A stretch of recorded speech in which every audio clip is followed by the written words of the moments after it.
Support for the Players, the Pop Culturist PlayStation podcast, is brought to you by Manscaped, the best in men's below-the-waist grooming. Manscaped offers precision-engineered tools for your family jewels. Manscaped recently launched the ultimate men's hygiene bundle, the Performance Package. Join over 4 million men worldwide who trust Manscaped with this exclusive offer for you. 20% off and free worldwide shipping with the code FTP at au.manscaped.com. If my math is correct, and it might just be, that's about 8 million balls. For the Players, the Pop Culturist PlayStation podcast is fueled by the Man Shake. I lost 30 kilos in 10 months using this meal replacement shake. If you want to support the show and max in my weight loss journey, or to even start your own, click the link in the description below. The Man Shake. Real blokes, real results. For the Players.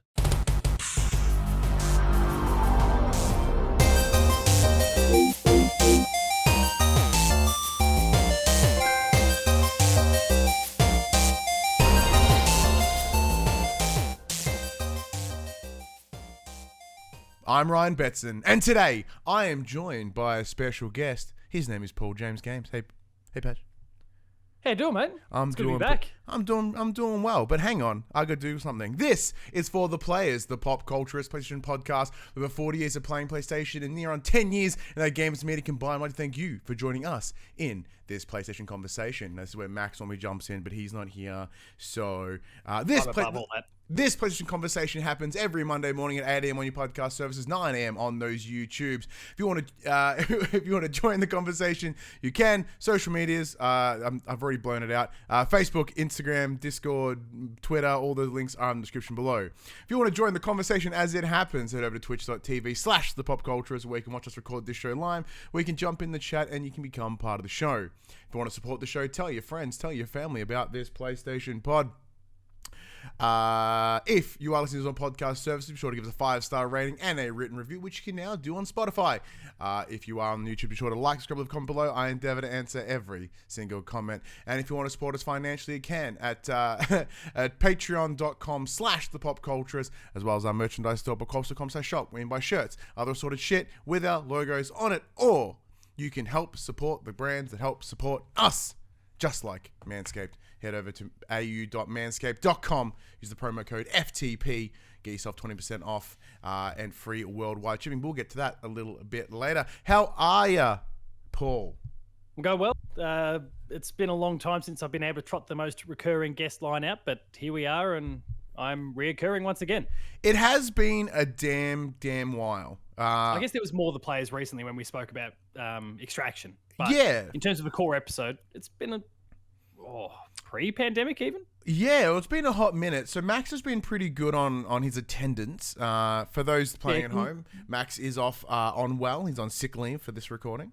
He's got himself a second round of gastro. He had gastro, and then it went away for a couple of days. And then it's like, well, fuck you. And it came back even harder.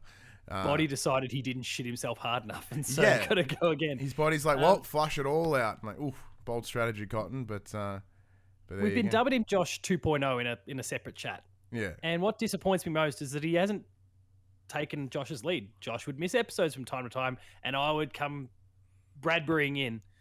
And he's not done any of that until tonight. So Josh, fake some sickies, all right? Anything. Yeah, it is one of those things. Like his attendance has been pretty good. Like it's been nothing to complain about. But as you said, it has been a very long time since we've seen you on a mainline show, Padge. So what's been going on? How have you been doing all the things? I mean, much the same as you, really. Like, been smashing out podcasts, making them, listening to them, watching them, writing reviews for Player 2, all sorts. It's been a busy few years, I suppose. It feels weird. Like, we've been talking more often than this, so it's weird to be talking about my last few years with you. It does feel super weird. Like, because when you say it's been years, that is baffling to me. But it's also very likely that it has been. Like, yeah, I reckon I can't think of the last time outside of the Extraction More the Players debut recently. Yeah. Fitting that I was there for the debut. But I don't know.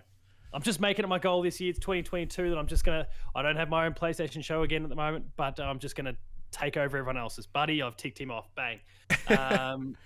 PopC, bang. Explosion Network, they think they're the greatest show in the Oceanias, but I'm going to walk in and dominate that show one day. Dylan, you're probably listening and you've decided that's it. Paul's not on the show. I can respect Blacklisted instantly. Instantly canned. Can't give me the trio, so that's it. It's over. 2 out of 3 ain't bad. Yeah, no, look, that's a pretty good run. If you're gonna bomb all the PlayStation shows, like you need to literally bomb all the shows. So Yeah. so there is that. But Go hard or go home. That's it. Well, yeah, look, my week has been okay. I have not been shitting myself like Max has, which is certainly a big thumbs up for me. Other than that, it's just kind of been work. Work has been really, really busy. We've been looking at a new site, so I've been off tape measuring buildings and looking around, going, Is this another new one? Like you've already got the one in the northern suburbs. So Northcote or whatever. Yeah, so we've got sites. So for those who don't know, for anyone that's new that's attending, I helped found and build a company called Genu Gamer. It's a series of programs that assist youth and young adults with ASD, so it's the autism spectrum disorder, mental health challenges, or ADHD. We use gaming hobbies to assist them in building their socialization skills, interpersonal skills, and understanding the world around them. And we've had a pretty good run at it so far. We've got 2 locations here in Geelong. We've got one in Northcote, one in Frankston, one in Colac. And yeah, so I am looking at getting a new site in Northcote, but we're actually looking at combining the 2 locations here in Geelong into one big, awesome building. So that's sweet. So that's been my big goal is to scout out that site of this last week. And that's what we've been doing primarily, which has been fun. Not a bad gig, right? To just cruise around town looking at stuff. Like, not really. I'm sure you're working hard, but just get to drive in the car and look out the window and go, oh, looks pretty big. Yeah, well, there's differences. Oh, sorry, it's in use. Yeah, I did drive to Northcote last week and Werribee as well this week, and it's just there is a lot of driving around in my job lately, which is cool. Except work keeps coming in even when I'm driving. It doesn't slow down. Yeah, okay. Which is really inconvenient. But could you just walk into some of the shops that you're potentially scanning and just go, guys, how did COVID affect you? Just get a real clear indication of how they're going. If there's a really cringy sort of look on the face, you go, okay, we can buy these bricks out. Let's go all acquisition mode. Well, that's kind of what we did think about. We went into one space and they're like, yeah, we had these people lined up for COVID. This place has been empty for about 12 months. We had it lined up and then they pulled out because of COVID. I'm like, so you're willing to negotiate? Oh, you're desperate. You need to get this place rented, do you? Ooh, yeah. And suddenly we had some power in the room, which is cool. Well, excited to see what happens going forward then. Yeah, no, it should be pretty exciting. But other than that, not a whole lot. I just came back from a wrestling show in Yarraville. So DMD, my friends of the show, not this show, but the other show, The Young and the Wrestlers. That was awesome. It was a frantic. Was my mate Hawko there? Hawko was there. He was ring announcer. Good. Yeah. As he does. He got choked out in the end. So the probably deserved it. So the final match of the night was the deathmatch championship match. Even though it's a deathmatch promotion, we'll talk about PlayStation soon, I promise. It's a deathmatch company, right? But there is a faction or a group called the Anti-Deathmatch Party, and their entire gimmick. He's part of that, isn't he? No, he's part of the pro. He's part of the pro. So this Anti-Deathmatch Party came in at the end and was like, "Fuck all this nonsense," and they broke up the final match, beat the piss out of everyone, grabbed the belt and legged it. But before they legged it, they fucking decked the ref. They decked everyone in the ring. Hawko came out to check on someone. Then Hawko gets fucking choked out. Good. It was awesome. It was actually a really, really good ending. Ryan Acquisition bets and says buddy in the chat. And he's a teacher. What? Yeah, how'd you spend your weekend? Oh, that's cool. Yeah. But look, one of the things that we do talk about when we come to this show, Padge, is we talk about what games that we've been playing. Now, not much. Not much. So the biggest game that came out this week is Horizon Forbidden West, the first big PlayStation first-party exclusive to come out for the year. Now, Padge, for Player 2, you're one of the lucky individuals to play it and complete it all before release day. Now, I myself, I received a review code, thanks to PlayStation Australia, same as yourself, on Thursday evening, about 10:40. And then I was like, fuck, I have to go to work tomorrow. So I didn't play it then. And then in the evening, I ended up having to I did the unboxing video and got all that done. And by the time that was done, I'm like, I'm going to bed. And so I really have not spent as much time with it as I've wanted. But as you have, I think we should pick your brains. Yeah. I mean, what do you want to know, really? Well, first, let's give the Yeah, rundown I've been for playing those. for the last few weeks, I suppose. Yeah, this rundown for those playing at home. So, Horizon Forbidden West is the follow-up to Horizon Zero Dawn from 2017. It is made by Guerrilla Games, same peoples. It is a continuation of said story, as I mentioned. It's 6 months after the events of the original, and it sees Aloy making her way west as the bad juju, the Hades, the thing that was destroying the machines and lands before, she believed to have been gone. Joke's on her. It's back and bigger than ever. First of all, what did you think of it? How'd you give it the love? I guess like if I try and summarize, and so I guess for anyone who's not necessarily familiar, we had a couple of us playing it at Player 2. Jess was doing the core written review. Her review's up on the Player 2 website, so please go check that one out. She gave it an A+, which is basically the perfect score for us. And although I didn't have to pen a written review, we got together for a review discussion, and I wholeheartedly agree with basically everything she said. Like, it is... look, it's very early in the years, but I don't see any reason why this game wouldn't be a serious GOTY contender. Mm-hmm. I guess disclaimer for me is that the original Horizon Zero Dawn was my game of the year from 2017. Pissed that shitty Witcher off. That being Breath of the Wild, of course. So I guess I went in with a little bit of bias anyway. But it really improves everything in every possible way. From the visual aspect, that is obviously so striking. We're seeing so much in our Twitter feeds at the moment. It's awesome. Like, that's something that I didn't get to obviously enjoy beforehand, playing it before, is that everyone had to be really hush about stuff. And like, I'd enjoy whatever, but I'm shit with photo mode. But now getting to see my Twitter feed filled with all these awesome things that people are putting together, that's incredible. But then on the gameplay side, like, they've really just upped the ante in every single way. From the verticality that's been added to it, the glider that you get, just the sheer mobility that Aloy's got in that space, that is then merged with the core mechanics that we got from the last game, and the imbuing your different arrows with different elements and all those sorts of really cool things that are part of the original. They're all here. It all feels great. There's underwater stuff. There's brand new machines that are terrifying things. The Tremor Tuskers, both of our audiences saw on the YouTube channels when we unboxed our Tremor Tusk editions, and I very much look forward to getting my second one from JB probably tomorrow as of the recording here. It's incredible. Like, I just cannot speak highly enough of it. The story is so engrossing. You can see, I guess, I think arc-wise, and there's little points that I'll knock off this, but you can see that Mass Effect style thing going on here. Now, there's not the combinations, permutations from choice, but you can see how Horizon Zero Dawn had its own arc that, on its own, if by some chance the game didn't sell or whatever, closed, and it's fine. You could never visit that again, and people would be still satisfied. But like, what the seeds that they sowed that then start bearing some fruit here in Forbidden West are fantastic. You can see that arc that's like, they've clearly gone, okay, we're now going to be able to do a third, so the way it ends without spoiling anything whatsoever, I promise, makes it abundantly clear that there's a third game coming along, which now, as a result, is instantly my most anticipated game for, 2026 or whenever the fuck it comes out. Around about. So they've ticked all the boxes. I can't speak any more highly of the game. I said, having spent a lot less time with it than yourself, like, obviously you've had rolled credits on it this week, Yes. the last week, and have you done the platinum run yet? Not the platinum yet, because I'm already reviewing some other bits and pieces that are kind of, and it's not Elden Ring, everybody. I'm not playing Elden Ring. So I don't hate myself enough for that shit. Yeah, Max, you can do that. So having come off rolling credits on Horizon Zero Dawn, I finished it on Thursday of this week. So just before the codes came through, just in time. I didn't roll credits on Frozen Wilds, might I add, but I did start it, and I will go back and finish it eventually.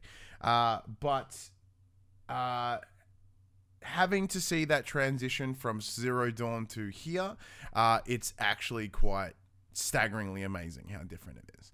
Even some differences that I saw between just Zero Dawn and Frozen Wilds. So Yeah. one of the things the game was heavily critiqued for at the time was how very still and there's not a lot of personality in the characters. So when you would have your dialogue, you would talk front back, one for each other. It would just be headshot, flip, headshot. Like it would just be this shot here, no emotion, just a lot of standing and talking. But and then as soon as the Frozen Wilds kicked in, you were getting wider shots where people can talk with their arms and they're expressing and they're moving their head around as they speak and they're emoting, which is huge. And even though the game being the DLC coming out in late 2017, I think early 2018 even, it did still look very, very good for its time, but there was a bit of not quite there. Not quite there, now, if you're looking at it now. But then when you boot up Horizon Forbidden West, you are sometimes looking at real people. Like, I'm surprised. It looks absolutely insane. And then with that wider angle and that ability to emote, we're starting to see more just come out of the characters in general. Like, what they have to say, how they say it. It adds just this extra layer to the engagement of the story. Like, don't get me wrong. I didn't hate that delivery in Zero Dawn. It actually just kind of worked because it was very easy and straightforward. Like I didn't, You could tell who was important and who wasn't. Yeah. They were kind of a periphery sort of character. They didn't get the same amount of love that like a Silence did, or an Aloy obviously is the core protagonist. Like anyone who was a bit part character didn't get that love really whatsoever. Yeah, they didn't quite have the same level of facial feature or had as much to say. But we're here, like there are side characters that look as near as detailed as everybody else. Like it's absolutely ridiculous how good this game looks. In step with that is that, well, I guess one of the other criticisms was that those side quests and side missions, not only did the NPCs not really emote overly well, but also the quests themselves were pretty throwaway, I guess. Yeah, like, a lot of them were very like collect and bring back or fetch and go and clear an area and come back. Like there's like granted with that being a standard formula for quests in general, let alone side quests, I'm not like penalizing it for having go get this and find that or kill X amount of these. Like that's pretty standard stuff. I could understand how people would though. I mean, we were coming off, and admittedly at that point it would have been about 18 months, give or take, since The Witcher 3, which set the benchmark for what side quests and those sort of things can be.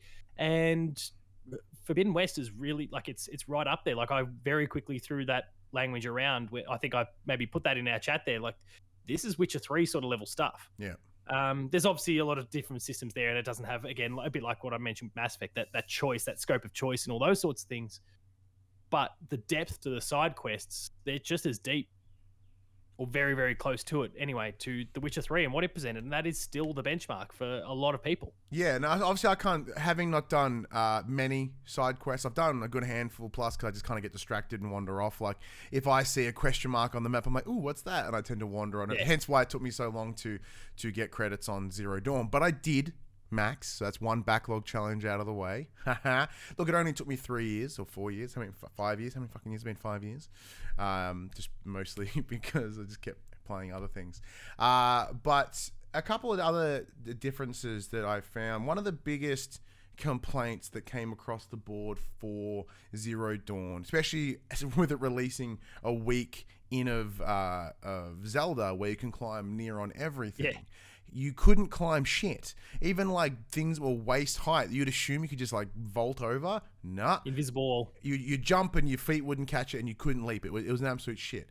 But here in Forbidden West, they have very clearly taken some of the development from Death Stranding and brought it over. So now, using your focus, you can scan the telemetry of the landscape in front of you, and it will tell you where you can and can't climb.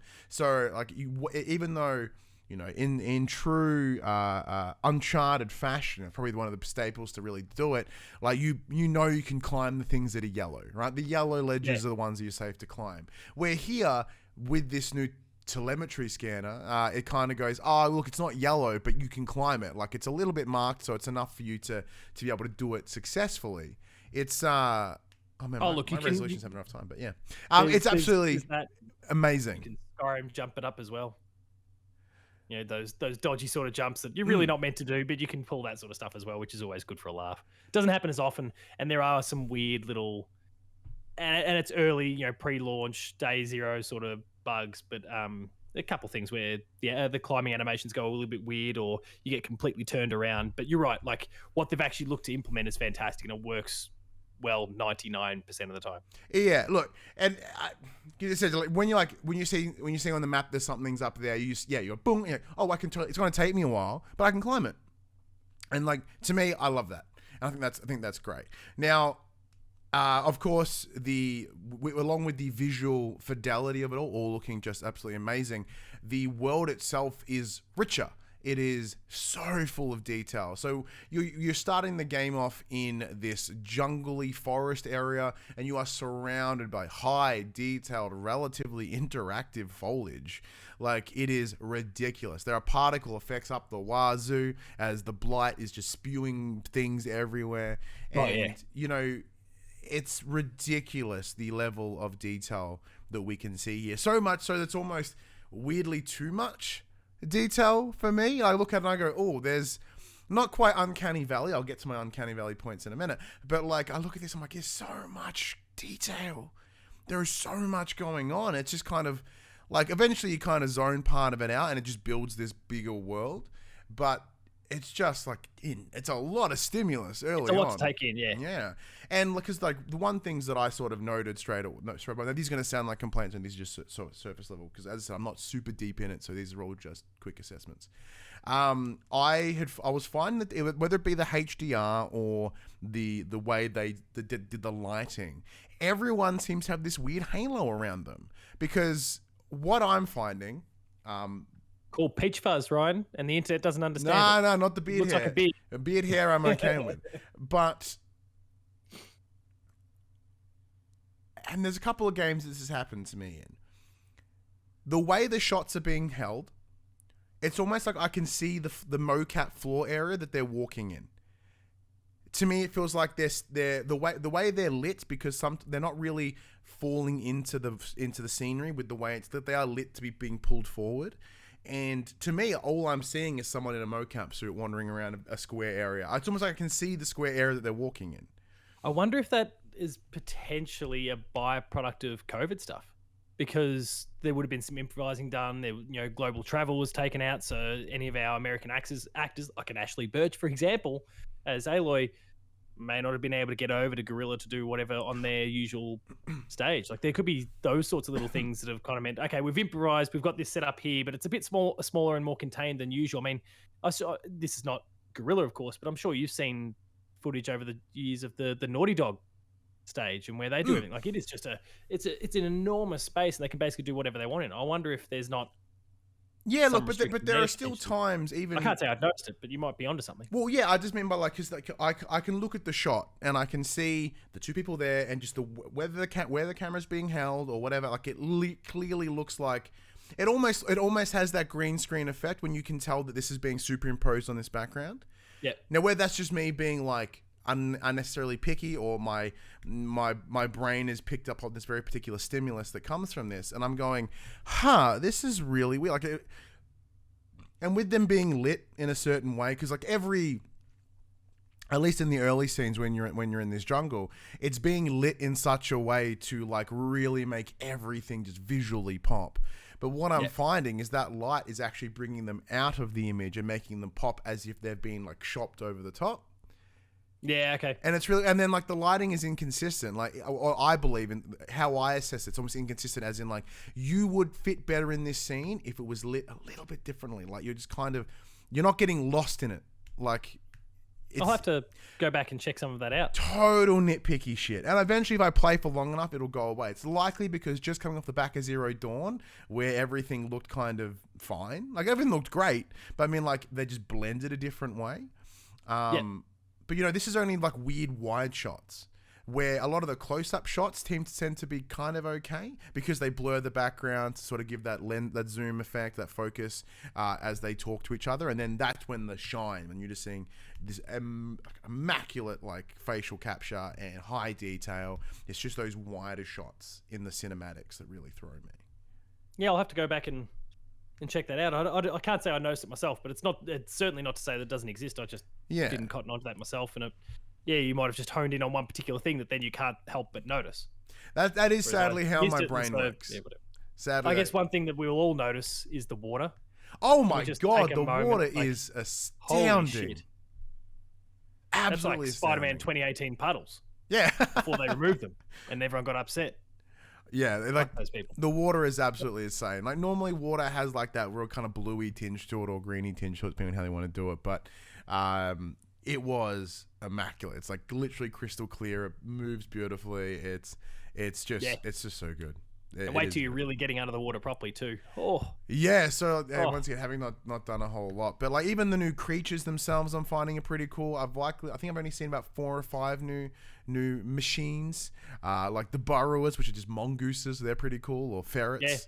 Yeah. Then there is like a newer like deer kind of design. There is the cool cobra looking bastards. They're mad. Oh, the slither fangs. Yeah, they're awesome. Yeah, there is some really cool creature design, and they took a very different approach here. I'm finding so far, and obviously when we look at the key art, we're seeing a lot more dinosaur-inspired designs with the like of the claw strider and the, I don't know what they're called, but the pteranodon-looking ones, like the pterodactyl ones. What are they called? Oh, the sunwings. Sunwings. Yeah, like and then I'm seeing in the trailer there's like a triceratops designed creature as well, which is really, really cool, because I guess in the idea that the Zero Dawn initiative was to rebuild the Earth in its, I guess, the image of the old. So they're bringing up like cows and rams and dogs, and like they're trying to replicate standardized animals. But here, when they've gone, what's the next step? And like, well, what's the next? I guess a different age of creature, and they're pulling from dinosaur inspiration. I'm finding, which I think is very, very cool. No, that's where you get your tall necks and the thunder jaws and all of those sorts of things. So I think my camera froze for a split second. It did for a there, second, but it's all good. It's all right. That's you're right. Like that's where the tall necks and the thunder jaws and others that I won't specify. That you'll see later in the game. Yeah, like tall necks and thunder jaws we saw in Zero Dawn, and they were clearly little sprinkles of that dinosaur inspiration. But then that next step here, we're getting like claw striders are just essentially velociraptors, and it's exciting stuff. And as we progress further in the game, I'm very excited to talk about more. If Max does stop shitting himself between now and next week, I'll be keen to talk more. What are you talking about? Next week he's playing Elden Ring. He'll be shitting himself the entire time. Yeah, it's a different kind That'll of be out of excitement as opposed to the runs. We may have to bring you in again, Padge, just because Max will be lost playing Elden Ring. I guess I'll be basically in your backyard next Saturday anyway. Yeah, that's true. I'm coming down to Geelong. Oh, come party! I'm going to watch some footy, but yeah. Oh, well, come party afterwards. Yeah, we could. Yeah, it'd be sweet. Easy done. I get to go to footy. That's exciting. Oh yeah, that's exciting. That is exciting. Against your mob too. Oh, might have to go. It's just a pre-season game. It's not that exciting. We're doing it because we get to take the kids to their first ever game finally, and it'll be kind of quiet and not packed, so it gives them room to not catch COVID. That's good. Yeah, that's very, very good. But anyways, look, I'll have a lot more to say about Horizon Forbidden West over the coming weeks as I continue to play through it. As I said, if you want to hear what Paul has to say, go check out player2.net.a's YouTube channel, their website. Padge's face is all over there, and he said a lot of things to say about it. And of course, big thank you to PlayStation Australia for providing both of us review copies of the title. We really, really appreciate it. If you want to see us unboxing the collector's editions, because look, we got a code. We still bought the fucking game. Go check out this YouTube channel. Hopefully you're watching it on right now, or the YouTube channel for the Pop Culturist, and the Player 2 YouTube channel as well. If you have any doubts with all the complimentary things we've been saying, if you have any doubts that we're shills whatsoever for like this mob just because they sent us free codes, you've bought a collector's edition. I've bought 2 of them. Look, I'm a shill in general. The fact that they've sent us a code has nothing to do with it whatsoever. I have the symbols tattooed on my arm. I can't help but appear to be a shill. And it's not an inaccurate description. But no, I'm Sorry, not a shill shill. for a particular reason. Yeah, no, We're not. no. Yeah. I'm just a very That's chicken vocal fan. And Max in the chat says chicken and waffles with Padge. It would be ideal, but he'll have the entire family with him, and maybe the entire family won't appreciate chicken and waffles. Also, Kevin S16, what is up? Buddy does so. Collector's addiction. Before we jump into anything else you've been playing, do you believe this is correct, Padge? Looking at the shelf behind you, there is a lot of collector's editions, and do you feel that buying 2 collector's editions for Horizon may be pushing that a little bit? My marriage, or just in general, just pushing all general. the things. Look, a lot of the stuff here in the background, and I'm trying to make sure I'm still speaking to the mic here, so let me know if I'm not. A lot of this stuff has been accumulated over a very long time. Like there's like Gears 3 in the background there. Sorry, not a PlayStation thing, but like that's 2011. There's Bioshock Infinite, that's 2012. We've got Witcher 3 in 2015. We've got Uncharted, Aloy. Like there's a couple every year. Yes, I've bought 2 for Forbidden West, and the motivations for that were a little different to usual, where it's like, hey, sweet, like collector's edition, it's going to be like for a game that I'm really keen on. Awesome, I'll get that. It was more, okay, what can that do for the background here? So we can cover that as an expense. Yeah, you can write it off, which is really, really helpful. Has there been anything else you have played this week? Nothing that I can talk about. Oh, you got them secret ones. Not a PlayStation game. But nothing I can talk about. Oh, okay, well, there you go. Well, other than that, like, no, for me, it's primarily just been playing Horizon. Like, I really ran through Zero Dawn, and then I have been trying to get a bit more Ollie World sorted, and I've also been wanting to try get through Sifu, but that game just wants to really kick my cheeks in. Yeah, I've decided I'm just waiting for the easy mode or whatever it's called. Yeah, I think, look, I'm going to have to, look, shamelessly, I will be using that easy mode. Like, I finished the first level. I did it in what I believe to be a reasonable age. I came through at the age of 30. I came through with one more death and I would have been dead. The first time I did it, I came through at like 60 something, and then I was like, I'm gonna run this again. And then now, I haven't run it again yet. And admittedly, I did watch Dan Allen's was a 44-minute speed run, and I saw how he tackled it. And I went, oh, I'm gonna pull some of that, and that's what helped me get through it. Like, I still hit a limit of my actual ability to play the game, but that's a good start. Yeah, and I was like, oh, well, that's a good, like, I can sort of see how they're doing it and what the techniques they were, and that did get me through in a reasonable age. Now, I'm not good, it really shortens my room to grow between now and the fifth level, but the second level is already kicking my ass off. I haven't even got to the boss yet. I'd hate to get to the boss at this point. The game is just relentless. Yeah, look, buddy, I can see you in the chat saying you can do it. And I appreciate the support and encouragement. That's fantastic, and we really, really appreciate it. But seriously, shut up. You're encouraging us to keep getting our asses kicked here. Like, this is not good for our well-being. No, and look, unlike Returnal, which literally made me absolutely angry, I'm finding that I'm not getting angry at Sifu, though. Like, it's weird. Okay, fair enough. Like, I find it to be... It's still hard, but its forgiveness, I feel, is a little bit different compared to, say, Returnal. I find Returnal just face fucking for no reason. And then, of course... There's still a, if you're dead component to Returnal versus... I mean, obviously, there's ways around that, but only once. Whereas in the case of Sifu, okay, like, you died here, but there's ways to pull that back. Like, if you can beat a mini boss, there's some years knocked off. Like, there's ways around it. If you have that bad moment, you can overcome it. But that even includes because it does have the roguelite aspect to it, Sifu does. But Returnal, which has it in its truest sense, where every run is completely different. Fuck that. Like, there's no like. And that's not for me. But with Sifu, I'm like, all right, these enemies are going to be in the exact same place in the exact same time. It's entirely reliant on me getting better at the game. I felt that Returnal's design literally prevented you from getting better, and you just lucked your way through it. Yes, you happen to be good, but there is such an aspect of luck in Returnal that it makes it incredibly unnecessarily difficult.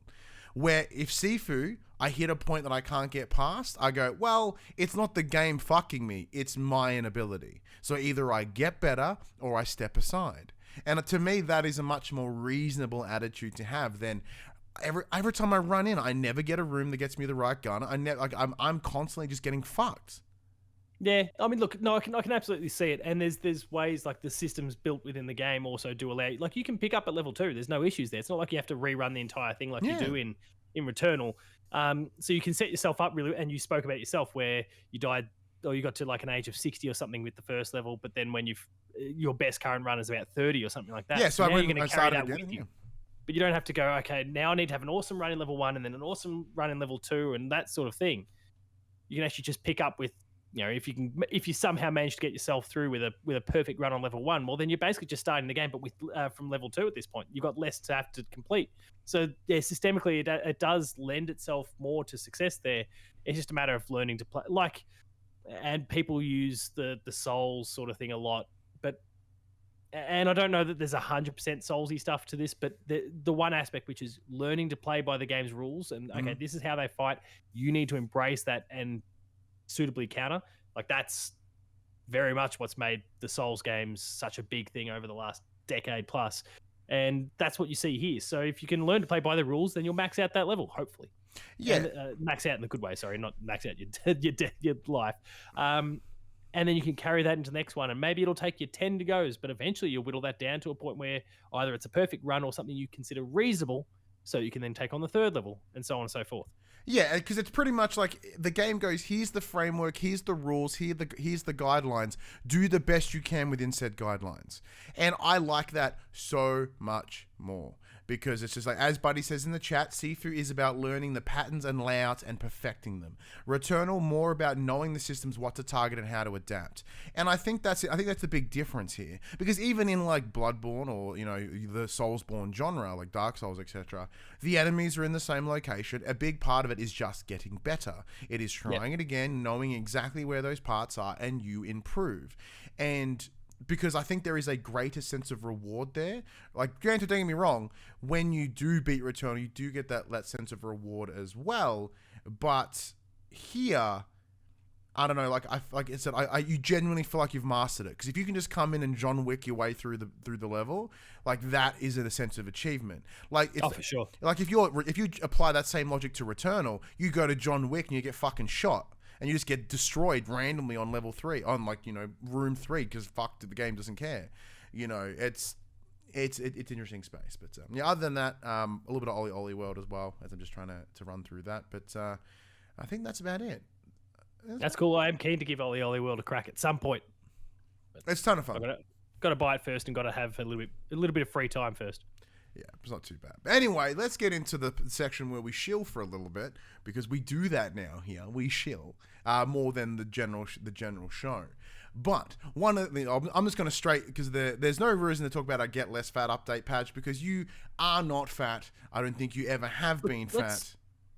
No, I haven't been. But do your thing, and I'll piggyback on that. Like I'm not on the man shake, but there's stuff we can talk about there when it comes to weight/fitness. No worries. So this is our Get Less Fat update. For those that don't know, since 2020, I have lost over 40 kilos using a meal replacement shake called the Man Shake. It's a product that I am an ambassador for, and they help support this show. So Max and I have this section of the show each and every week where we keep ourselves accountable, but telling you how our week has been. Now, I expect Max to have lost about 4 kilos because he's done nothing but shit because of gastro. I can only presume he's going to come out looking trim next week.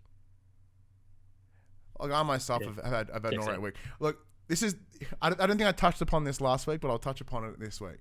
So, I've talked about it last week. I finally started my medication for my diagnosed ADHD, Ritalin. It's good shit. It's literally life-changing. On a complete side note, if you think you have ADHD, go get tested, find out, because if you do and you get correctly medicated, your whole world changes. Like if I had this, for the better. Oh my god, if I had this when I was 14, 15, younger, my whole world would be different. How I process things, how I see the world, how I take in the world is uncomparably different. It's so good. But one of the positives of it, I guess, / side effects, is hunger suppressant. Now, I'm not finding it a hunger suppressant in the sense that it makes me not want to eat. I'm finding it's a hunger suppressant because now I can now correctly focus. I'm focusing on the other shit, and then I'm you're distracted. Yeah, but like it's correctly distracted, like the way, right way. Yeah, because previously I'd just be distracted over 1,000 things at once. Where here I'm like, oh, cool. Now I'm correctly focusing on the right things. That it's now realigning. So it's not until my body goes, you are so hungry that I have to take your attention, and I go, aha, time to eat. So, look, I'm still at the same weight. I haven't lost any more weight. I haven't gained any weight, which is fantastic either. But, yeah, it's very fascinating how it's affected my eating and my approach to food. Because I am finding I'm not getting hungry until my body tells me I am. Yeah, that's good to hear, man. And I'm sure, Max will have some positive things to report next week. Maybe out of a dodgy circumstance, but who cares? You shit the weight out. Doesn't matter. I guess on my side, like I said, I'm not on the man shake or anything like that. But the last few years, I've been a little bit lazy. Unsurprisingly, when it comes to COVID, there's not been a great deal of physical activity. Working from this space for work or whatever the case happened to be, I wasn't really doing that much. It also meant that my basketball that I played every single week was off because you couldn't run it. The competition started to come back October last year, but I couldn't make it because the game times weren't good for me and the kids. Like being able to help wife put kids to bed meant I couldn't really do it. But on Wednesdays these days, I've just started, and as of 2 weeks ago, and so it was a bit of a reality check when I rolled in last week. And look, there's not a lot on me, like I'm skinny or whatever, but I'm skinny fat. Is that the right phrase that people use? Yeah, so like you don't appear fat, but like underneath you are not the fittest gentleman. I'm a fat boy. Yeah. Yeah. Now it's not horrendous. Like I survived the game. I got through. I wasn't even completely tanked like I expected me to be, but then upon reflection, hang on, you subbed yourself out then, and then. No, so you were clearly gassing out. I managed myself well. But that was a bit of an eye opener, and then just thinking about the eating beforehand, I'm like, okay, yeah, I've been dodging bullets because visibly, sure, I look one way, but as you said, underneath, not so much. And so it's been kind of the foot up the ass for me to actually start just changing the diet a little bit again, getting some physical activity, regular physical activity, and in the case of basketball, fairly intense physical activity has been good, but it's just prompted a little bit more consistency in terms of other stuff, and just a reminder that, hey, like you don't need to smash that sausage roll for lunch. You could go get a sandwich instead. Sausage rolls are good though. It's the little things. I miss them. And then I'll roll in just to kind of help build that fitness back up. I'll go and play basketball against the Year 12s or something at lunchtime while I'm working. So don't you have work to do? Nah, mate, I'm going to kick your ass. So I'm going to destroy all your hopes and dreams, children, in the classroom and out the classroom. Yeah, and then I get there and I hit a few good shots, and then I'm exhausted and they run all over the top of me. But those first few minutes are fantastic. So, Buddy's firing shots in the. Oh, so there's Buddy and Matto Phil from your Patch co-host come in and give you a bunch of shit. Matto's on the. That's a little clip because I wouldn't really. When I was actually fit, I wouldn't really suck myself off at all. The whistle's blown, someone's calling sub, great, I'll turn my back and pretend I didn't hear shit. But doing it a bit this last week or two. But if you want to support Max and myself on our weight loss journey, or maybe even start your own, you can by heading to the link in the description. Is bit.ly/FTP Manshake. You don't even have to buy anything, man. Just by clicking the link helps support the show and help support us. Secondly, now that we're all fit and getting thin, the one thing that we can do is now we can see our front areas. Previously, they were hidden under our guts, and then we look down and go, hey, my gut's gone. Where's my peen? It turns out it's hidden in all of your man bush.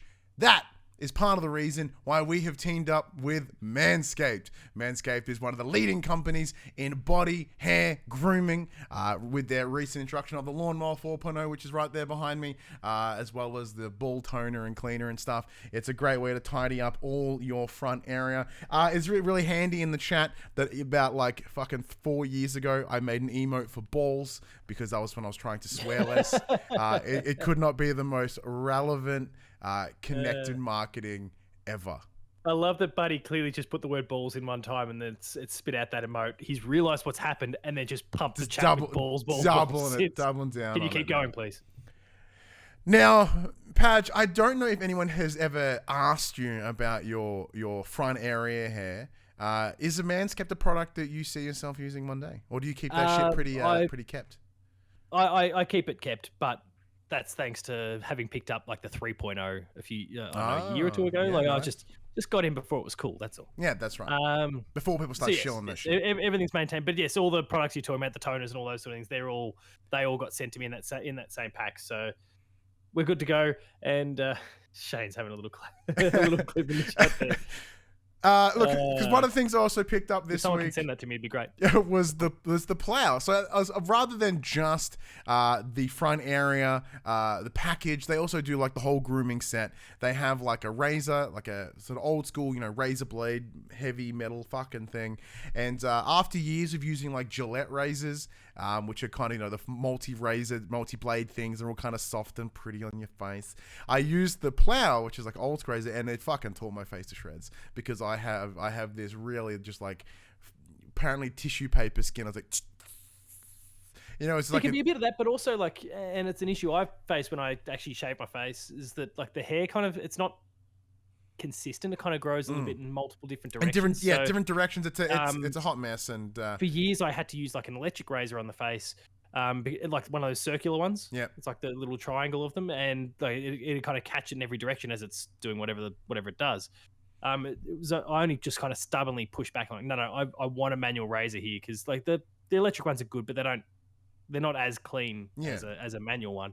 And so I just pushed through it, and geez, there was a good week there where the face was saying no. You can see there's some leftover damage here and there, and like all the scabs are finally starting to come off. But it looked like an episode of The Simpsons where Homer's high and shaves and just fucking rainbows come out of his face. Yeah, it did look like that for a little bit. And because the razors were so fucking sharp, and I looked like I had been in my own death match, but with just around my cheeks. It was gnarly. But once my in the chat's got a big win there. Does it take care of peach fuzz?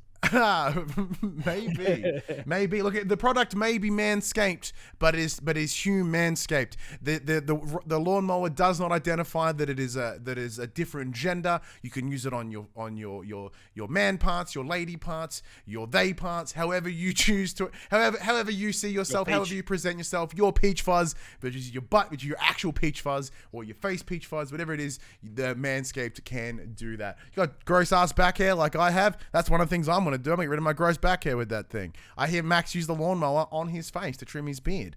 I hopefully not like balls then face, maybe face then balls. Would probably be okay. Or if he did go balls, maybe use the crop mops, like the wipes and stuff, before bringing it to the face. But we've really hung around the front area for a little while. But if you want to help support the channel, you can go head over to au.manscaped.com using the promo code FTP. That's FTP for the players. By putting that in, you can buy anything on any product is available using the code. It helps support us. You save yourself 20% off that purchase, as well as free worldwide shipping. Thank you to the team over at Manscaped helping support this show. And as Buddy says, you never go balls to face. All right, it's been like fucking an hour and we haven't even got into the news yet, Padge. Let's jump in. Padge, we'll go one for one as we normally do with Max, but I'll kick this motherfucker off with Horizon Forbidden West, or as it could also be called, Forbidden Crunch. Horizon Forbidden West is out now and is receiving an across-the-board positive reception. Although originally slated for the back end of 2021, according to the game director Mathias de Jonge, the delay was a decision made to help the Dutch developer avoid crunch. We were very aware of the disadvantages of crunching, so we take that into account a lot in our planning, he told Dutch news website Machine Translated. Quote, to give an example, at Christmas, we said that there would be no work and that everyone could just have a 2-week vacation. The company was closed and you couldn't even go there to work. De Jonge, how is it, De Jonge? Dijon accepted that not everyone wants a Christmas holiday and, quote, some people like to keep working and we're not going to stop it. Of course not.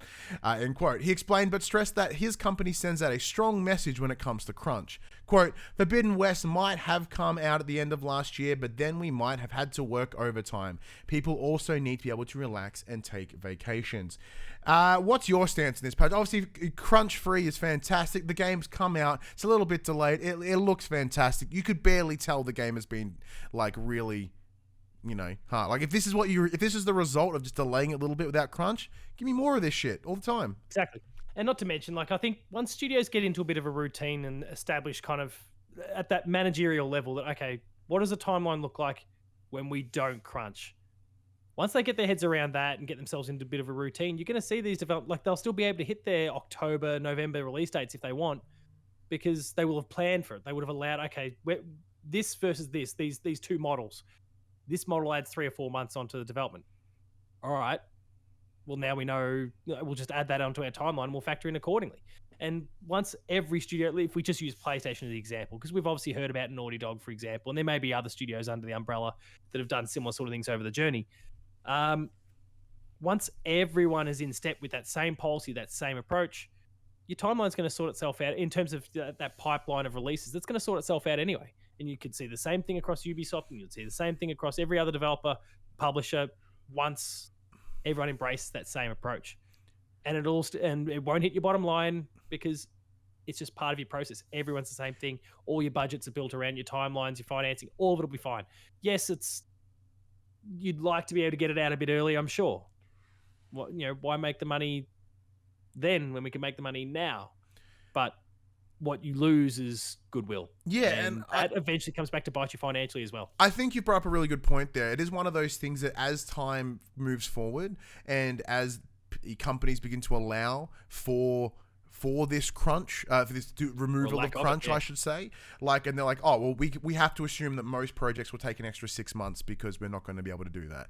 Then that will become normalized and that'll become standard. So there will be no, this is the crunch delay window, because it'll become normal practice. And that is the only way that we're going to see this positive change in the gaming space. The industry itself, as we know, is a bit fucked, and there is those difficulties that when it comes to any sort of creative industry or an industry that cares or like gives goes that extra mile. Like I crunch near on every day in my job because I'm one of the heads of a department, the heads of a company or a division, right?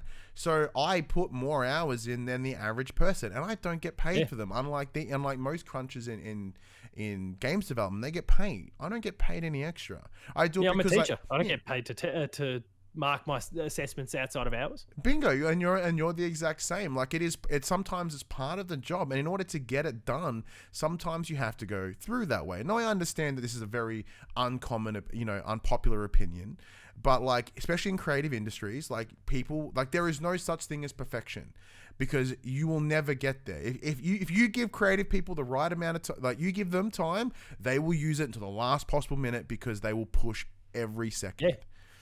Yeah. So if you say, we're going to give you an extra year, they're like, cool, are you ready at the end of that year? Oh, no. And they're going to crunch at the back end of it because they, the scope gets bigger, the ideas get grander. It is a catch.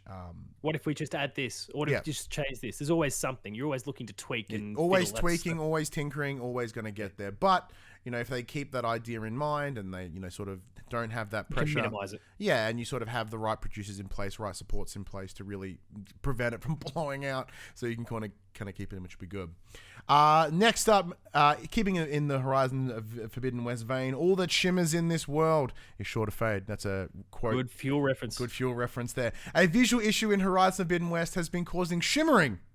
And has been addressed and resolved. Guerrilla Games has released a hot fix for its acclaimed role-playing game, which you can download and install now. All you need to do is reset the title a couple of times to grab the update and apply it.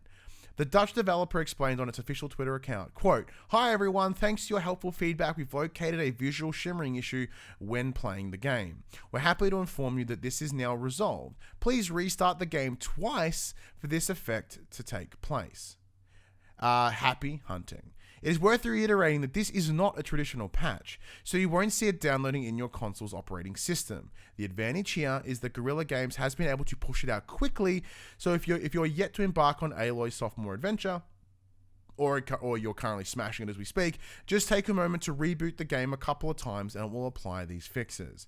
Other complaints have surfaced around the HDR, especially in resolution mode. However, this has not been commented on in any official capacity. Now, Padge, did you witness any of this shimmering or any HDR challenges in your playthrough?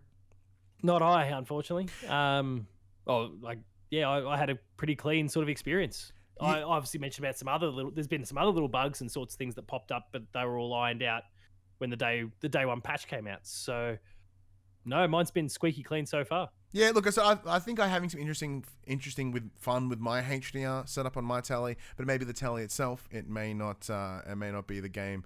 But I really love the idea of being able to push these small patches out into the game without even having to do a full update. That is kind of cool. And maybe this is a way, like, as games need to bounce or ping a server more often, they might be able to drop little packages to the game throughout, which is good and bad, I guess. Like, there's ways it can be used for good, and there's ways it can be used for bad. Nice intimidating voice for that last bit. Yeah, I'll throw it out there. Build it and they will come. PlayStation has finally entered the world of Lego with a Horizon Forbidden West set. The tall neck set will be made of 1,222 pieces and will cost $129.99 Australian. And it's set to launch on the 22nd of May. Lots of twos there. But pre-orders are not currently open. I want this so fucking bad. Yeah, I'm the same. I haven't given a shit about Lego, outside of the video games, since, I don't know, I was 6. This will be the first Lego I buy since I was 6. I'm so keen. Yeah, look, I haven't had a Lego set ever. Like I've had like little packets, and I've never had like a full set of Lego because Lego is always just so fucking expensive, right? But like even this is kind of expensive. Not like it's licenses. That's what drives it up these days. They're all so much of it is attached to licenses. Yeah, it's Star Wars, or in this case Horizon, whatever happens to be. Like the licensee gets to take a chunk out of the pie, and Lego will still want their usual sum. So it bloats these prices out as opposed to just generic blocks that we would have had as kids. Like like you, I didn't have a set. I just had a whole bunch of bricks that I could make things with. Yeah, but I'm gonna do my best to pick up if I can. I think even just building it would be fun. And finally, for Horizon Zero Dawn, marketing across the horizon. They have had a ton of fun PlayStation PR across the world. One of them here in Australia. In Sydney, we saw a 1-to-1 scale Claw Strider in the Sydney Roe Botanical Gardens, which was awesome. Both of us being in Victoria, we've not been able to head over and see it, but some of the pictures that have come across social media, it looks awesome. It looks fantastic. I'd just love to jump on its back and go for a ride. I'll get all up on that bastard. In Italy, there was a massive Aloy statue that had this appearance that it was made out of marble, and it almost looked like it could fit into all the other statues that you'd see around Italy. It's beautiful, absolutely beautiful. But one of the really big and cool things to come out of this sort of shared marketing, in collaboration with Arbor Day Foundation, Sony will plant a tree in 3 deforested areas across the US every time a specific trophy is unlocked. It's called the Play and Plant program and will help the reforestation efforts at the Douglas County Forest in Wisconsin, the Sheep Fire private lands located in California, and the Torreya State Park of Florida. The Arbor Day Foundation is currently celebrating its 50th anniversary, having planted, quote, nearly 500 million trees, end quote, in nearly 50 countries. The trophy you're looking to unlock is named Reach the Daunt, which is yours roughly 90 minutes into the game and is part of the main story. As such, it's very easy to unlock this trophy and contribute to the reforestation efforts. Nothing else is required for you in order to plant the tree. It's estimated that 228,000 trees will be needed to repopulate the parks, and with the open offer from up until the 25th of March, due to the sales potential of Horizon Forbidden West, it is very likely that estimate will be hit with absolute ease.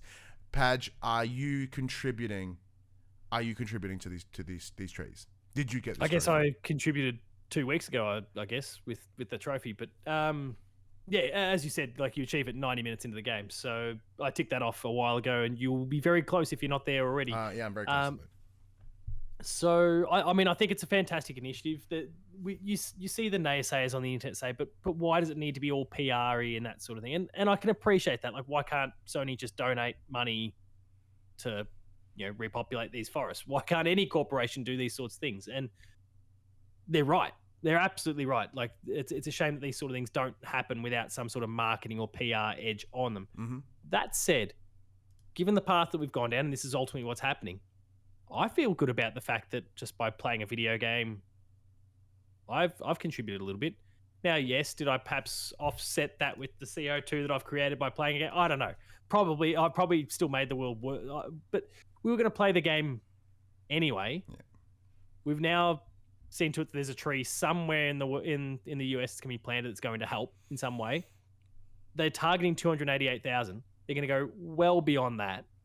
Again, it's 90 minutes into a game that has probably already sold multiple millions of copies already. So presumably there's millions of trees that are going to be planted at this point. It's not... Yes, I can understand the complaints about PR marketing, those sort of things, and I get what you're talking about, but let's focus on the good here. And there's a lot of good coming out of this. Like, I have no issue with gamifying some things like this. Because look, my literal job is using games to teach people, like, use as therapy and to teach life skills, right? I gamified life. I've gamified learning. I gamified therapy. So like for me, the idea of gamifying something for good ain't bad. Like if it invites people to give it a try or to consider it, then fucking A. Same goes for like Ghost of Tsushima when they rebuilt that whatever the fuck they're called on the island of Tsushima, one of those door thingies. What are they called? Oh, that sounds really offensive of me, but I can't remember what they're called. It was a shrine. A shrine, yeah. We'll go with the shrine. And like that is cool. Like they took advantage of a subsect of culture that normally wouldn't give a shit about that stuff, and then they got them to help. And I think that's the big part of it, is essentially helping people realize that there's some things they could give a shit about. Does that Just make to be clear, in sense? the case of the Ghost of Tsushima one, there was no PR to that whatsoever. This was, and I'm just quickly double checking the article because I remember the initial story and that something happened, but I didn't catch the context. It was a priest at a shrine in Tsushima. Yeah, look, then launched the crowdfunding page, and for whatever reason, it got picked up, and the Ghost fans came piling in to throw their money at it. So that was far more natural and I guess pure. Look, even accidental PR is still PR. Yeah. And it does look good for Sony in that instance. Yeah, so in this case, this priest bounced off the PR of the game in order to do good. They gamified helping. And why the fuck not, is where I stand. Yeah. Do it more. Let's do it with more games in the future. Yeah. Especially if people are going to play them anyway.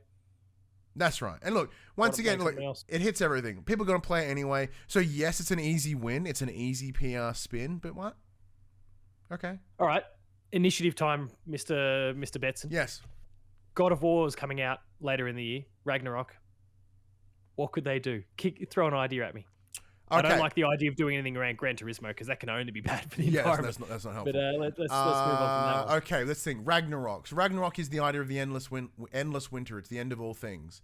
So either we're talking end of all things, mass genocide. No, that's not a good way to go down. Global warming, ice age. Like the forever winter. They just plant more trees to. With every time you get this particular trophy in God of War, Sony will throw a bag of ice into the Arctic. Especially around Norway and that area, just to help re-ice the North Pole, the Arctic. Yeah, I can get around that. It's really counterproductive. Like every time they'll just tip a freezer into the water, protect the power cords, so it can just keep freezing the water that comes in. And then the water floats away. So they bring the water out of that area, freeze it, and then throw it back in. And it is like, granted, they're using the energy from the trees that they've grown. But the trees is going to help. Yeah, there's offsets everywhere here. Yeah, they're going to cut down those trees to put into the steam powered machines that will be turning the water into ice. It's a really just cyclical thing, and then the next game will come out and I'll be like, oh, well, we need to plant more trees again because we fucking pulled them all down to do the ice. Look, I'm not sure. Maybe some sort of parenting society, helping, kids without There you fathers, go. or something like that, or helping repair some sort of father-son relationship spaces. I don't know. You've nailed it. I think that's the best one. Could be it. What's the next story, Padge? Capcom Countdown. I'm sure we've all seen this, and by the time this episode goes live, we'll be very, very close to having an answer. It's very close. Capcom is teasing some sort of announcement for the end of this week with a 7-day countdown timer that began a few hours ago. As of pulling this from Push Square. The page doesn't have anything else on it that could potentially hint at to what this is all about, besides the black background and white text. It's set to expire at 4 p.m. Monday, the 21st of Feb. So yeah, Australian, very, very Eastern, close. whatever time. Yeah, daylight time. As of when we record this, that is less than 24 hours away. Yeah. By the time you listen to this on free feeds, barely half a day. Which just so happens to coincide with the final day of Capcom's Pro Tour 2021-2022 season final, the Premier League destination for competitive fighting games. Is it safe to assume that this is for Street Fighter 6? I think it is. Yeah, I think it is too. Yeah, it's There's a lot of people talking Resident Evil because of leaks and all those sort of things we've seen in the past, but the fact that it syncs up with a Capcom fighting event, it just makes too much sense. Yeah, especially apparently it's right near the back end, like timing wise, it would be near the back end of what's planned for the day. So it's like, okay, let's celebrate the winner now. Boom, look at the screen. Yeah, and then like everyone is at the fighting game tournament, like, it's Resident Evil 4 remake, fucking sick. Doesn't really affect me. But what are you doing? Yeah, what are you doing? Like, read the room, Capcom. Fuck. Look. Especially on the, having had a couple of Resident Evil games over the last number of years, like there is clearly an appetite for Resident Evil, but it has been a very, very long time since we've seen Street Fighter 5. So Street Fighter 6 is and has to be right around the corner. Like, if those Nvidia leaks have fucking taught us anything, it's coming, it's happening, and it makes sense to sort of have it around here. Not being a big Street Fighter fan myself, can't really give a fuck, but I do wonder, Padge, knowing that Street Fighter 5 did have some exclusivity in the PlayStation space, and with Sony's ownership of EVO, one of the biggest fighting tournaments, you see it happening again? Yeah, 100%. Which will aggro audiences a little bit, but I think, when was Street Fighter 4? Was that... Oh, 5. 5, sorry. I want to say like 16. 16, we've had a long time to sit on this, and obviously the exclusivity never broke. So, I don't know, I think that's... And yeah, then you add EVO and those sort of things in the years since. I think that's given the fighting fans time to acclimatize the idea. Now, the only thing that could change that would be Capcom looking at its bottom line and determining, no, we still need to see this thing come out on Switch and Xbox or whatever the case happens to be. But fighting fans, especially Street Fighter fans, they will go wherever they need to go to play the game. Yeah. So if they don't have a PlayStation, they'll buy a PlayStation. Look, and I imagine that the franchise did receive some shit or didn't do as well. Based 5 wasn't as good of a game anyway. Well, yeah, that was a very restricted game at launch, but having it be stuck to one platform probably didn't work in its favor. So I would imagine there would be an incentive to want to sort of throw it across other spaces. But it would make, if they were to put it across multiple platforms, it wouldn't surprise me, even after coming off the back of exclusivity. Nexus _2019 in the chat goes, yes, it was. You meant to say PlayStation All-Stars and MCU crossover as an answer to the piles of Smash Bros being turned out by Nintendo. Oh, they was jumping in about something to do with that. And then Mullet, the Mullet Show, friend of the show, is pitching that maybe Ragnarok is the God of War MCU crossover event that would see Kratos versus the Hulk. I can get around that. So Kratos walks into an arena, sees Hulk, with the Roman gear on, and he's like, "Hang on, Roman, I did Greek mythology, but nice try, dude." And they punch each other, and it's also because Ragnarok's meant to be the final one in this little godly arc. That's how you segue into the Roman. Okay, let's go take on some Roman gods or whatever. Just changing mythologies. Jesus. Yeah, I don't know. I don't even know where they're going to go after Ragnarok. Probably I think Kratos will go away for a while. Egyptian, maybe. Yeah, Egyptian. some Asian gods, the Japanese ones, Chinese ones. Like there's certainly some really fascinating place they could go with it. But yeah, you're right. Probably take a little bring it break to for a while. Australia. Like, get involved with our indigenous culture, with our First Nations people. Like, Mash it out with the boxing kangaroo. Yeah, no, dude. Dreamtime stories are fucking mad. Oh, like, the Dreamtime one. Yeah, fascinating. It was bad timing for you to be making the indigenous one at the same time I was going with the boxing kangaroo joke, because I'm not at all trying to suggest. No. For me, I think that would be dope. Like, just because as far as I know, that level of mythology or storytelling, especially from Australians, indigenous people, have never been told in games before. For anything, yeah. Like, I would fucking love that shit. I love that shit. 100%. There'd be some really, really cool stuff. Look, something that most people weren't really looking forward to, but it's here now, I guess, is Cyberpunk 2077. It has finally released its next-gen version. That's the PS5 version. It is out now, and as promised, it is free to upgrade from the PS4 to the PS5 version if you have already owned the game. When you do jump in on the PS5, it will tell you that it is a 95 gigabyte download, but that is not the case. However, once it actually starts downloading, it does drop to about 56 gig, but then I believe it may unpack a little bit bigger on the back end. As mentioned by CD Projekt Red, the PS5 version of Cyberpunk 2077 features improved performance, a ray tracing mode, as well as DualSense functionality. It also comes with all of the additions and improvements by update 1.5, and there are a lot of things mentioned in that patch notes. It's fucking long. Physical disc owners, however, are having challenges transferring it seems. Also, at the time of writing, there is no trophy transfer feature. Now, Max, we're very lucky. We did receive a review code of Cyberpunk from the team over at Bandai Namco Australia. So for us, it was super easy to transfer over to the PS5 version. I know Max had jumped into it over the week. I have not, because with Forbidden West, I ran out of storage space on my console.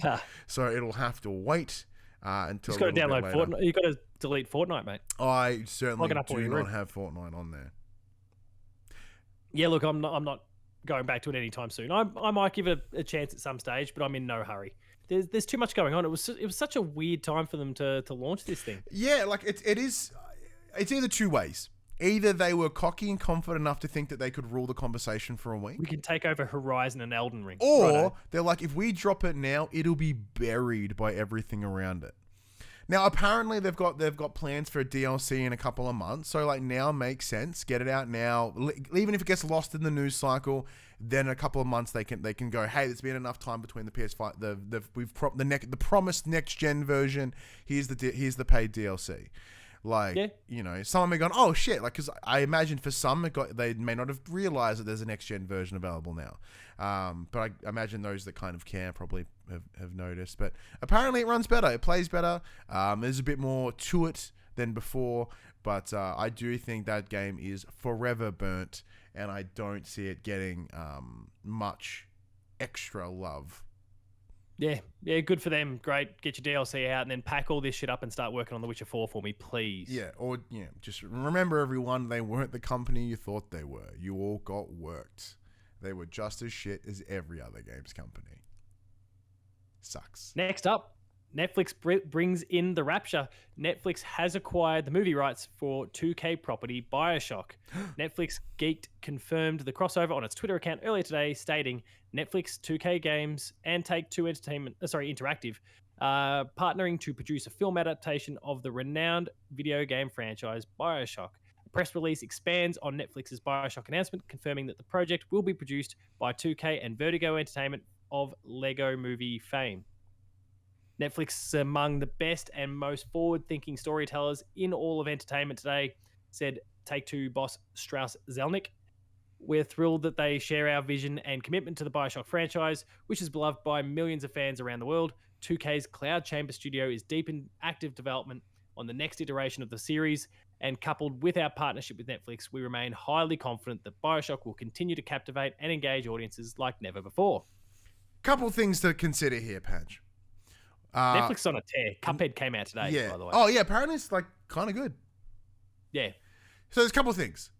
Now, is this them securing the rights so that they can tinker on it and see whether it's coming out? Because, like, an example, we'll talk about it because I was going to talk about it at the start of the show, but I forgot. The Uncharted movie dropped this week after years and years of being lost in production. We'll get to that shortly. But like, is this them buying the rights and they can sort of go, oh, we'll see how we can go about bringing this together? And two, which version of Rapture are we looking at here? Are we looking at the post-destruction Rapture, where you go on Big Daddies and little sisters and the splicers and stuff? Or are we looking at Columbia? Are we looking at the version that we saw? I haven't seen. I'm going off secondhand information here because having not played the DLC for Bioshock Infinite. The DLC in Bioshock Infinite which showed Rapture in its heyday, when it was at its best and it was running and it was exciting and it was new and people were just starting to sort of splice and having dipping their toes in that world. Where do you think this is going to go? Look, it really does depend on what they're trying to go for as a show. If they're trying to go for something really suspenseful, then you're instantly thinking Rapture's the way to go. If they want it to be a little bit more action-centric, then you're thinking Columbia. There is, and it was quite reflective even in the game experiences as well, is that the original Bioshock, and Bioshock 2 for that matter, were slower, more suspenseful, more methodical, whereas Bioshock Infinite was far more action centric, and that was, you had your skyhook and all those sorts of things that you could use. Like, it was built that way to be a bit more of a shooter, I suppose. Yeah. The world no less engaging. In fact, I and it might be blasphemous, but I almost prefer the world of Columbia than Rapture. But it really depends on, I guess, the tone they want to go for, and that will probably dictate where they go with it. If they don't go for their own, some other place, I don't know, Atlantis. Yeah, so look, I'm with you. I would argue that Columbia would be a more visually interesting, I guess, at least from a production standpoint, because it's bright, it's colorful, it's a giant floating city. Like, that's fucking cool. Like, as a visual concept, that's very, very cool. Where Rapture is sort of, dark, dreary, sort of, underwater location. For me, that implies like horror, suspenseful sort of stuff, which would be really, really cool. But a big part of that game is choice, like how you respond as the big, to the saved little sisters or whatever. Even Bioshock 2 when you're playing as a big daddy himself. Like, there's a bunch of different things in that game that are so involved in choice. I don't know how they would go from a narrative perspective. Now, I understand that Netflix has touched upon storytelling in their movies and TV shows before, where you could make a choice and take a path. I think there was at least one. Bandersnatch. Yeah, Bandersnatch was an idea. Like, would they do something like that again? God, I hope not. I don't know, because I don't think Bandersnatch turned out too well. But if it's an example of like, hey, we're building this, Bioshock game, and he gets to make a choice. Like, do you save the little sister? Do you not? And then the series takes a different turn. But like, I think in terms of a production standpoint, the level of steps that would be need to make to deliver that, and I imagine they want to turn around this in a relatively shorter time. I don't see them going down that path specifically. Well, Shane thinks it'll be both. He says in the chat, I think it'll be both Lost style flashbacks, which wins me at my core because Lost is the greatest television show ever made. Lost style flashbacks to the good times, but following characters post-societal collapse, which could be interesting. And yeah, if you manage to kind of straddle both of those sort of worlds and explore them in weird different ways, and obviously like, there's always a lighthouse, like these worlds are connected. They can find ways to link them together in ways that I guess the games didn't, because they were still vacuums that you played in. But as long as they don't take the Lost route and you find out there's a second Rapture on a different island and there's a button and a cloud monster that they never really kind of address, or why was there a polar bear? That's something I just kind of excuse. I just presume that you'll just forget. Look, Lost is cool, but it's fun. Yeah, look, the mix between flashbacks, I think it's really cool. I think the idea of the big libertarian, culture, I think would be something that's very fascinating to talk about, especially with the political space as it is right now. I think it'd be fun to have a show that is like there's lots of politically driven shows out there, but I think not in this way. Does that make sense? Yep. Yeah, I'm with you. I think it's a little bit different. Yeah, this would be really fascinating with kind of what Ken Levine and the team went for in the original with the Ayn Rand and those sorts of themes that I don't know don't jive too well with a lot of current ways of thinking. And can people actually separate the entertainment properly in this case? It'll be interesting. I guess we'll find out.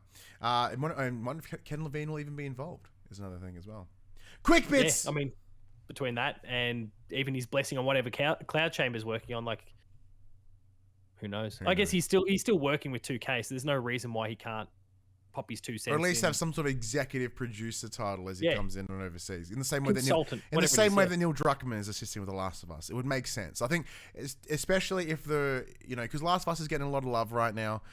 It's not even out yet, and that people are thinking, I guess that's not coming out this year. Yeah, like it's people. It's still very hot around. It's still very positive around, and I think having the creator involved in that way may help them a lot more.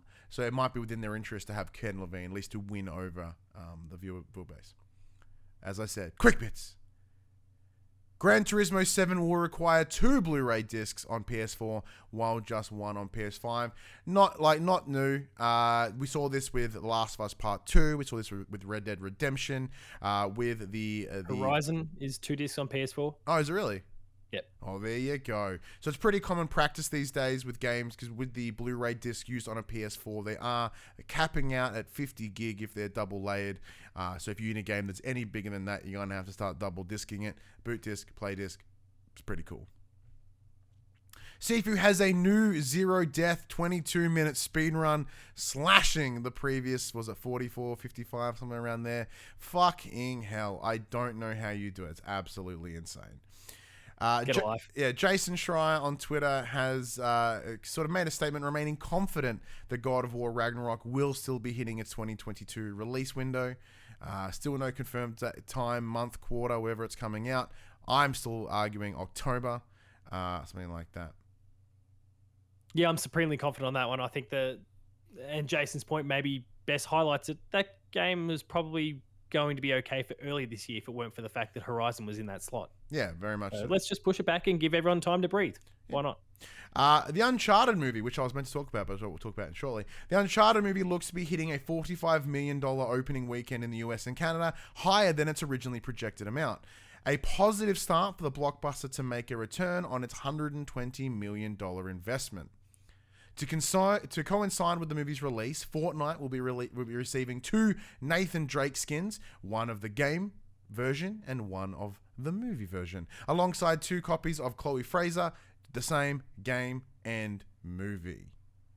Patch, have you gone and seen the Uncharted movie this week? I've seen one movie since before the pandemic, and that was Bond last year. So I am keen. It was part of my birthday was just this past week, so it was part of my request to the wife that was like, hey, can we go see what's probably going to be a really horrible take on a franchise that I adore? She said, you're a fool. Yes, okay, sure. So we'll go see it at some point, hopefully sooner rather than later, but not yet. So I went and saw it on Friday evening. That was 2 days ago at time of recording. I went and saw it with one of the other co-creators of Pop Culturist, Dylan Bowden. So for those that know, Uncharted movie has been in the works for years and years and years, and it's finally released, starring Tom Holland as Nathan Drake, Mark Wahlberg as Sully, and it is essentially an origin story, it is an origin story, and it's actually not that bad. It depends what you going. Like my expectations were through the floor. They were so low coming into this. I was like, I bet you they're gonna fucking butcher it. And they kind of did look, it's very much a different take on Uncharted. Like, it's not the Nathan Drake that we know. It's not the Sully that we know. But it is they pull just enough of the characters out to really allow them to be fleshed out in a second film, and enough to sort of lay down some of the groundwork. So in this, Nathan Drake is a bartender. He's a little bit of a hustler, petty thief, stealing bracelets and stuff to sort of get by. He is spotted by Sully in said bar to be like, hey, I've got this big job coming up that I want you to get involved with. Turns out it's a job that you and your brother Sam have been wanting to do for years and years and years. So Sam is set up in this as well, which is tie into Uncharted 4. There's a little, I think sprinkles earlier in that as well. So there's a little bit of touches from a couple of different games, and then it's them going on this adventure to find this lost treasure for this dude, that one of the first people to ever sail around the world. Okay. We see Antonio Banderas as the main villain. And he is the family, the sort of the next in line member that believes the treasure is his, and in true Uncharted fashion, he's the sort of villain in the back, sort of pulling the strings and not really getting too involved in all the nitty until sort of the very end. A couple of things. It does not have the supernatural twist that we saw in at least the first 3 Uncharted games, which is interesting. I was kind of hoping there'd be a cool little where they're going to go down that route. They really do bring that blockbuster action. I think for many, this could because one of the things that they're like, well, why would we want to bring out Uncharted where Uncharted is literally just Indiana Jones? This is this generation's. This could has potential to be this generation's Indiana Jones. Yeah. Okay. All right. Like in terms of like pretty cool set pieces, like it didn't quite have the banter that we see in Sully and Nathan, mostly because they're very early in their relationship, which was interesting. But I think as the movie progresses, their banter gets better, and by the end, they're bouncing each other in a very similar fashion to the game. So I imagine in the next one, they'd be able to really channel that. It's got great action set pieces, as I was saying. So sort of like cool fight scenes. There's the big scene at the end, which you see in the trailer, which is the pirate ships being flown across the ocean and bushing into each other and stuff. It was pretty cool. Like the start of the movie is very focused on the character development of Nathan and Sam specifically, and then bringing in Sully a little bit there, and sort of that is one of the big things that threads through the whole story.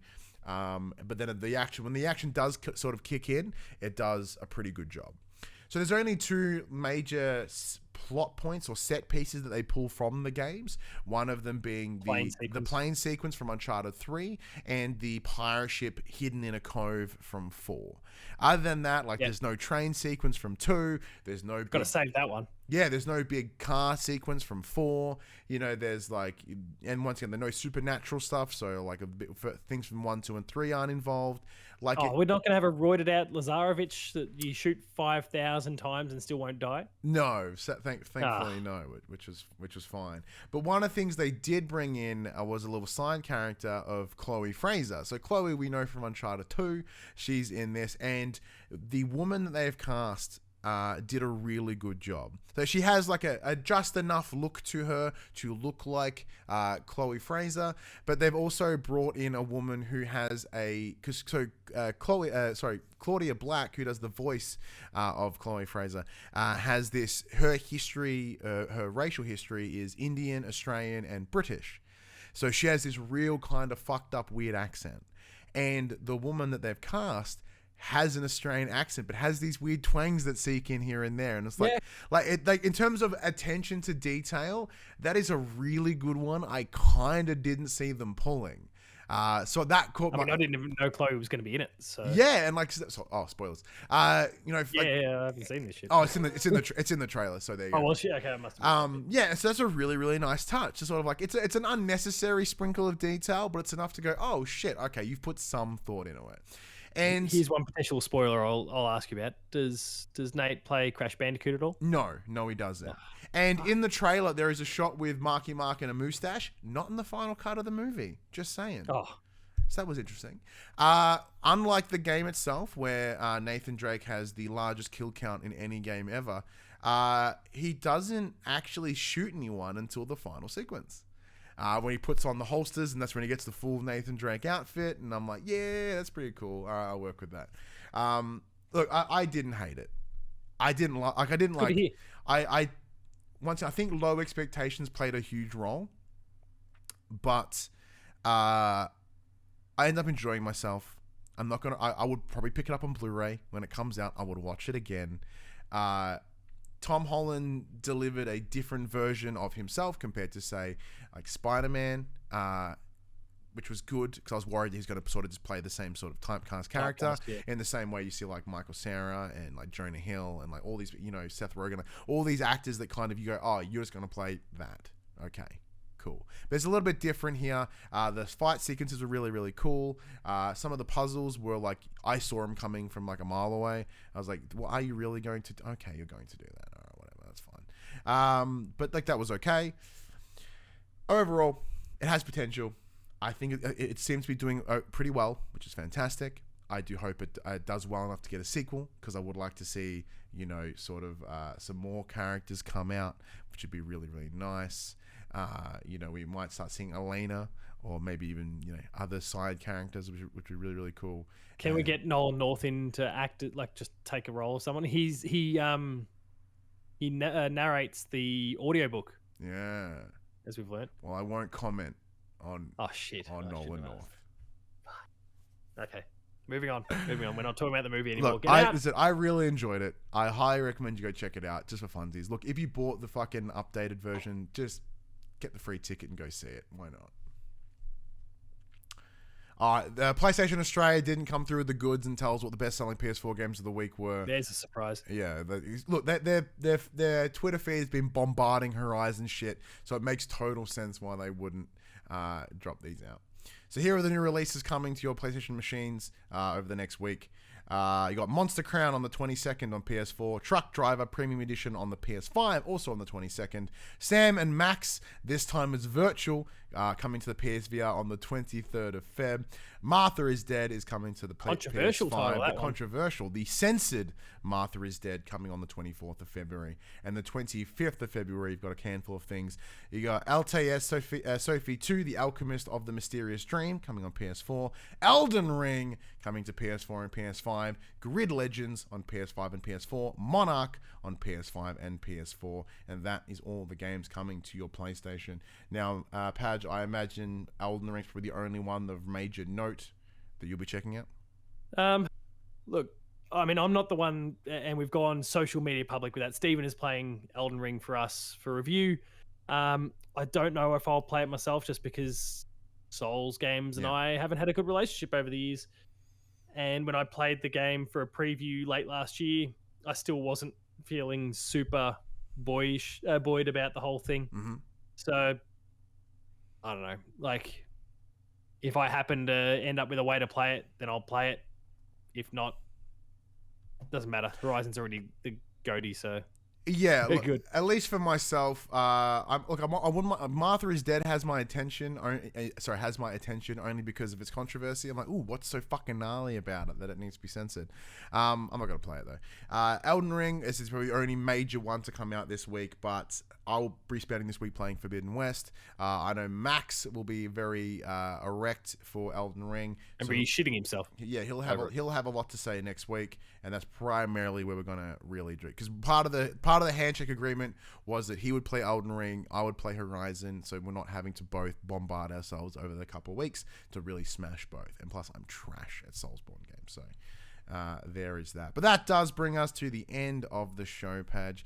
Thank you for coming in at relatively late notice to come and chat. I do really appreciate it. It's always fun having you on. I said there's a reason that you are the most recurring guest on For the Players. It's because cop that, Jono. It's always a pleasure to have you on. No, it's been good to be back on the show. It was nice to dip the toes in with more of the players, the debut of that recently. But the core product is always a blast. And if you thought that I wasn't going to get through a whole episode without referencing the famous Crash Bandicoot stream, you got another thing coming. How good was that back in 2018, 19? That was 18. That was a long time ago. But look, okay, look. Hopefully, you'll see more of Padge around For the Players, at least this year in the scopes of more of the players. With Paul not having a platform to talk PlayStation much anymore, I'll have him here. Blew that shit up. I'll have him here any time that he can, whether it be more the players, For the Players, whatever. Look, we may be in talks about working some other businessy things together, so we can sort of spend more time making cool shit with each other. I'll own you. There's a lot of things in the works. Yeah, if acquisitions are fucking all around this place, who knows? Will the pop culturists acquire Paul James? Probably not. Points for effort though, if you can. But we might do a PlayStation Discord and just put a solid investment in it, so we at least get to have a say what he's doing. Yes, very nice. No, we'll see what we'll do. We'll hopefully have some cool things. Creative thinking. But Padge, before I do the spiel on the way out, where can they find you? Paul James Games on Twitter to kind of see, I guess, all the moment-to-moment stuff. and a lot of photos that are posted by taken by my incredible wife, who's a professional photographer, that then I just flaunt on social media whenever I get an opportunity. Beyond that, though, I'll be promoting Dev Diary all the time. Dev Diary, for anyone who's not familiar, is my fortnightly podcast where I interview game developers from throughout the globe, around the globe even, and they share their experiences in game development. I've had some really cool guests over the course of the year, and a couple big ones coming over the next month that are going to be of interest to people who are fans of PlayStation, specifically. Certainly, like if you're a fan of long claws, I'll not say anything more about that. You can catch the episode when we record it and when it goes live sometime in the future. So Dev Diary every fortnight. The Player 2 website itself. At the moment, our lead editor Matt Hewson is out for a couple of weeks. He's gotten an operation on his hand to fix up some issues he had there. Was jerking it too hard, and so issues arose. That's not true at all. Sorry, mate. So at the moment, myself, Stephen, and Jess, as the next tier down, have risen to the top. It's my time to shine, and we're pumping stuff out. So you'll be seeing a lot of me over the course of the next roughly fortnight or so while Matt's gone, as we attempt to hold the damn wall together. Yeah, so Huzo has been absolutely nothing but lovely to us in the time we've known him. So we wish you the smoothest recovery, dude. And we know, you've been your hands have been giving you fucking grief for actual years. So I'm very happy to hear that he's finally been able to get the surgery that he needs. It's a good time. And I'm sorry for whatever fucking Paul does over these couple of weeks. Look, normally when he's away for any reason, whether it's just a holiday or whatever, he despises, like a lot of people do, Nickelback. So every single time he announces he's going to be out for a little while, that's it. I make sure to quote tweet the whole thing and with a Nickelback gif, because of course you would. You're just going to poke the bear and make him think that I'm going to do something horrible. But in fact, it'll be the best 2 weeks the site's ever had. Fantastic. Well, let's send this bastard home. This PlayStation Conversation happens every Monday morning at 8 a.m. on your podcast services, 9 a.m. on those YouTubes. If you want to join the conversation, you can head over to our social media. That's Facebook, Twitter, Instagram, Discord. All those links are in the description below. If you want to join the conversation as it happens, you can by heading over to twitch.tv/thepopcultures, where you can watch us record this show live, where you can jump in the chat and become part of the show. If you want to support the show, you can tell your friends, tell your family about this PlayStation pod. If you are listening to us on podcast services, be sure to give us a 5-star rating and a written review, which you can now do on Spotify. If you want to support the show financially, you can at patreon.com/thepopcultures, or our merchandise store, where we can buy shirts, other sort of shit with our logos on it. Or you can help support the brands that help support us, including the Manscaped, including Manscaped. Head over to au.manscaped.com. We're using the promo code FTP. You can save yourself 20% off and get some free worldwide shipping on all your dick grooming tools. Oh, fucking vagine. You grooming tools. Whatever you want to do, whatever area you choose to trim, you can do it with said tools. But until next week, I'm Ryan Betson. And I'm Paul James. And we'll see you then.